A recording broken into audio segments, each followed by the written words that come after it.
Hello friends, welcome back to this channel. दोस्तों, इस video में हम बात करने जा रहे हैं सेंट्रल बैंक ऑफ इंडिया के लिए। बट स्टार्टिंग करें उससे पहले आपसे रिक्वेस्ट करना चाहूँगा कि अगर आप चैनल को फर्स्ट टाइम देख रहे हैं, सब्सक्राइब करके बेल आइकन को हिट कर लीजिएगा ताकि आपको नोटिफिकेशन वीडियोस की मिलती रहे। और दूसरी चीज़ कि अगर आप डीमेट अकाउंट या ट्रेडिंग अकाउंट ओपन कराना चाहते हैं, डिस्क्रिप्शन बॉक्स में एक आपके लिए लिंक दिया गया है।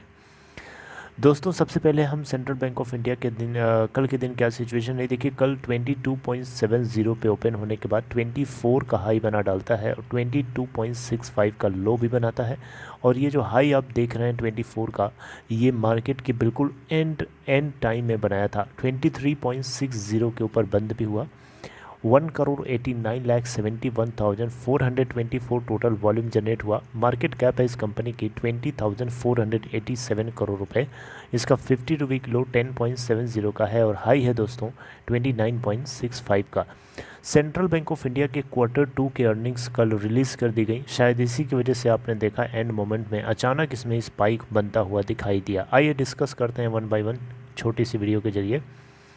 दोस्तों, सेंट्रल बैंक ऑफ इंडिया के Q2 के नतीजे आ चुके हैं और Q2 के अंदर अगर आप देखें तो बैंक को 55% की ग्रोथ देखने को मिली है इसके प्रॉफिट आफ्टर टैक्स के अंदर, यानी पैट के अंदर। और ये जो पैट है 55% जो ग्रोथ दिखा रहा है, ये ईयर ऑन ईयर बेसिस पे है, तो आपको इसको कंफ्यूज नहीं होना है। ईयर ऑन ईयर बेसिस का मतलब ये है कि हम सितंबर 2021 के क्वार्टर को हम सितंबर 2020 के क्वार्टर से कंपेयर करेंगे तो 55% का हमें इस बार जंप देखने को मिला है। और जो डेटा है प्रॉफिट आफ्टर टैक्स का, इस बार का 250 करोड़ रुपए का नेट प्रॉफिट लेके आया बैंक Q2 के अंदर। जबकि पिछले साल के सेम क्वार्टर में देखें तो इनको 161 करोड़ का नेट प्रॉफिट हुआ था। टोटल इनकम की बात करें Q2 के लिए तो 6,503.39 करोड़ है, जबकि इससे पहले प्रीवियस ईयर के सेम क्वार्टर में 6,762.36 करोड़ रुपए हुई थी। आप कंपेयर करेंगे तो इसमें स्लाइटली आपको डाउन देखने को मिलेगा, बहुत स्लाइटली डाउन है। टोटल इनकम सितंबर क्वार्टर के पीरियड के लिए मैंने आपको बता ही दिया। कितना परसेंटेज डाउन है निकाल सकते हैं, बहुत स्लाइटली है, बहुत ज़्यादा डिफरेंस नहीं है।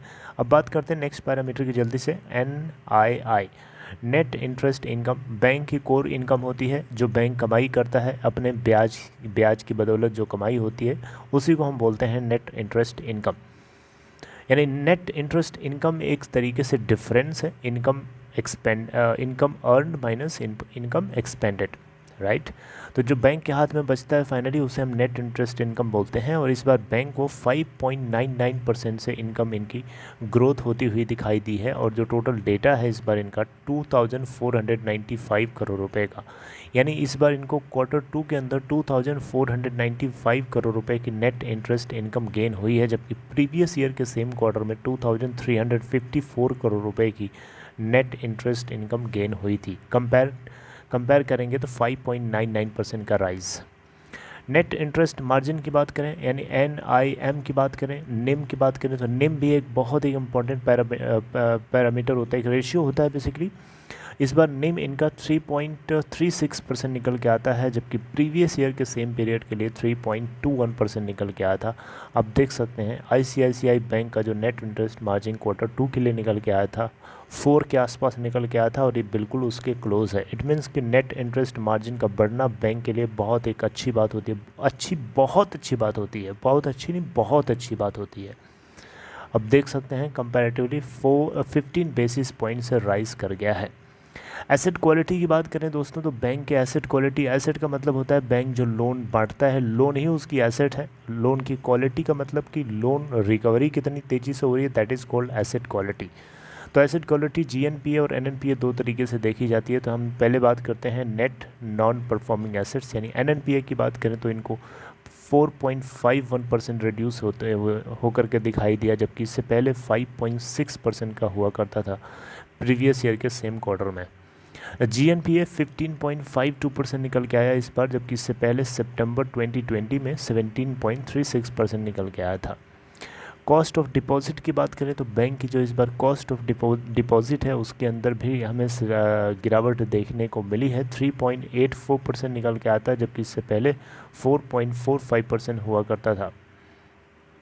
अगर हम बात करें यहाँ पे स्लाइटली प्रोविजनिंग के अंदर, तो प्रोविजनिंग और कॉन्टीजेंसीज के अंदर बैंक को स्लाइटली इंक्रीज़ करना पड़ा है। और ये बेशक अच्छी बात नहीं है। अगर बैंक को प्रोविजनिंग ज़्यादा करनी पड़ रही है, इट मीन्स दैट कि बैंक अपने प्रॉफिट से ज़्यादातर हिस्सा अपने प्रोविजनिंग के लिए लगा देगा, तो उसका बचेगा क्या फिर। तो खैर यहाँ पे बहुत ज़्यादा निराश होने की ज़रूरत नहीं है, प्रोविजनिंग बहुत स्लाइटली इंक्रीज़ हुई है। और डेटा आपको बता देता हूँ, इस बार इनको 1048.52 करोड़ रुपए की प्रोविजनिंग करनी पड़ी, जबकि इससे पहले प्रीवियस ईयर के सेम क्वार्टर में 1033.34 करोड़ की नेट प्रोविजनिंग करनी पड़ी थी। Are you getting my point. सितंबर 2020 के अंदर। ओके चलिए बात करते हैं कुछ और पॉइंट। जैसे यहाँ पे देखिए, सबसे पहले स्लिपेजेस की बात करें दोस्तों, तो इस बार इनको 1.45% का जो है स्लिपेजेस देखने को मिला, जबकि इससे पहले 0.08% का निकल के आया था। और यहाँ पे मोरेटोरियम डाल दिया था कोविड-19 की वजह से आरबीआई ने, जिसके चलते अगर हम जून क्वार्टर में देखें तो 0.95% का निकल के आया था इनका नेट स्लिपेजेस। देखिए स्लिपेजेस रेशियो जो होता है यहाँ पे, अगर बैंक का किसी भी तरीके से बढ़ता है तो अच्छी बात नहीं है। यहाँ पे इस बैंक को 2 कॉर्पोरेट अकाउंट्स जिनके जिनसे जो एक्सपोजर है 1150 करोड़ रुपए का है, इनकी वजह से बढ़ा है। अगर ये अकाउंट स्लिप नहीं हुए होते तो बैंक का जो स्लिपेज रेशियो है 0.67% निकल के आता, 0.67% निकल के आता। अब लास्टली बात कर लेते हैं टोटल बिजनेस की साइज़, बैंक के बिजनेस की साइज़। तो 5 लाख टू 12,094 करोड़ रुपए निकल के आती है सितंबर 30, 2021 तक, जबकि इससे पहले 5,737 करोड़ रुपए की निकल के आई थी।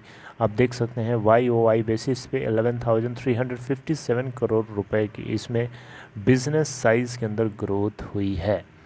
टोटल डिपॉजिट अगर देखें तो उसमें भी 13,056 करोड़ से गेन हुआ है, डिपॉजिट में ग्रोथ हुई है। और जो डेटा है 3,36,500 crore at the end of September, जबकि इससे पहले प्रीवियस ईयर के सेम क्वार्टर में 3,23,444 करोड़ का टोटल डिपॉजिट हुआ था बैंक को। आप देख सकते हैं 4.04% से इनको डिपॉजिट में भी राइज देखने को मिला है। तो दोस्तों सेंट्रल बैंक ऑफ इंडिया को लेकर के धमाकेदार खबर। अगर आपको अच्छी लगी हो इस वीडियो को लाइक शेयर कर सकते हैं और अपना ख्याल रखिए। Take care.